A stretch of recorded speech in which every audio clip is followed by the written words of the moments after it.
Hello everyone, welcome back to the channel. और आज हम पढ़ेंगे कि जो लॉ में ज्यूरिसडिक्शन होती है वो कितने टाइप्स की होती है और कौन कौन सी होती है।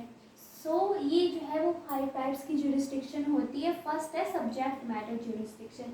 इसमें क्या होता है, जैसे आप कोई चीज़ परचेज करते हो, एसी, कूलर या कोई भी प्रोडक्ट, और वो ख़राब निकल जाता है, तो आप केस जो करोगे वो कहाँ पे केस करोगे, वो करोगे कंज्यूमर कोर्ट में। कंज्यूमर कोर्ट में वो होती है सब्जेक्ट मैटर ज्यूरिसडिक्शन।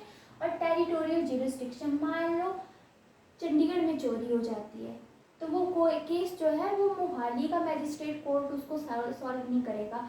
वो जो है वो चंडीगढ़ का जो मैजिस्ट्रेट कोर्ट होगा ना, वही उस केस के साथ डील करेगा। वो होती है टेरिटोरियल ज्यूरिसडिक्शन।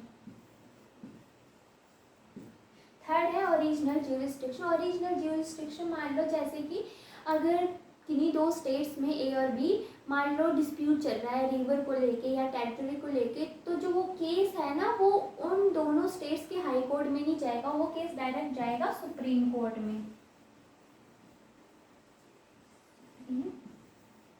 कोर्ट में। ये होती है ओरिजिनल ज्यूरिसडिक्शन। फिर आती है एपेलेट ज्यूरिसडिक्शन। एपेलेट ज्यूरिसडिक्शन में जैसे कि आप मान लो डिस्ट्रिक्ट कोर्ट होते हैं,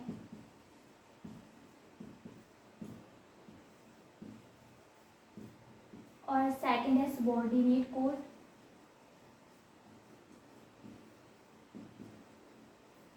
जैसे डिस्ट्रिक्ट कोर्ट होते हैं, सबऑर्डिनेट कोर्ट होते हैं, इनकी अपील कहाँ जाती है, इनकी अपील जाती है हाई कोर्ट में, और हाई कोर्ट की अपील जाती है सुप्रीम कोर्ट में। ये होती है एपेलेट ज्यूरिसडिक्शन। बेसिकली हम ये कह सकते हैं कि हायरार्की है कि डिस्ट्रिक्ट कोर्ट की मतलब अपील हाई कोर्ट में जाएगी और हाई कोर्ट की सुप्रीम कोर्ट में। तो ये एपेलेट ज्यूरिसडिक्शन है और हायरार्की भी है एक प्रकार से। और ये पेक्यूनियरी ज्यूरिसडिक्शन, ये आपको याद रखना है कि जो पेक्यूनियरी ज्यूरिसडिक्शन है ना वो मनी से रिलेटेड होती है। इसमें ये होता है कि जो कोर्ट है ना उसके पास कितनी पावर है कि वो कितने अमाउंट तक का केस जो है उसके साथ डील कर सकता है, तो वो होती है पेक्यूनियरी ज्यूरिसडिक्शन।